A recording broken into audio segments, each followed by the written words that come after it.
السلة المغربية باش نآزروا أولادنا وكل الوطن والشهادة. احنا جينا اليوم لمحكمة السلة المغربية، جينا لمواصلة محاكمة أسود ملحمة بديمزيك، وهما احنا داخلين ونتمناو إن شاء الله النصر للشعب الصحراوي وكل الوطن والشهادة، ونحيوا مولي جماهيرنا أينما كانوا، ونحيوا مولي الجماهير اللي واقفة برا في الصحاب، ونحييهم على صمودهم وتحية نضالية عالية. السلام عليكم ورحمة الله تعالى وبركاته. الوقفات متضامنة رغم الأمطار الغزيرة اللي هي متواصلة الآن، إلا أن الوقفات الصحراويين متضامنين مع معتقلين قديمزيك اللي بدأت هاي المحاكمة من يوم 13 مارس 2017. هذه الوقفات لا زالت متواصلة وستتواصل حتى تنتهي هذه المحاكمة. إذن الوقفات متواصلة رغم الأمطار الغزيرة ورغم البرد ورغم الظروف الصعبة، لأنه الصحراويين مصممين على الصمود ومواصلة هذه الوقفات.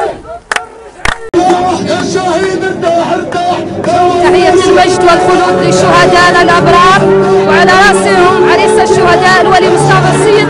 نحن اليوم الأسبوع الثاني من محاكمة أبطال ملحمة قديمزيك، واليوم الحمد لله كيف تشوفوا أنا للصحراء ما بات تعبت ولا هي تعبانة، أنا مازالت مستعدة لأسابيع ما هو أسبوعين ولا ثلاثة.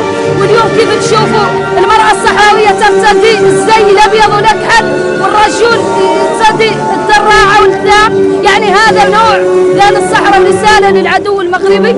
أنا راهم الصحراويين ما هم لا يفتروا، ما هم لا يرجعوا عن مواصلة مقاومتهم السلمية، ونآزروا اليوم تجاه المعتقلين السياسيين سواء معتقلين قديمزيك سواء الصحراويين اللي يعانوا في السجون المغربية.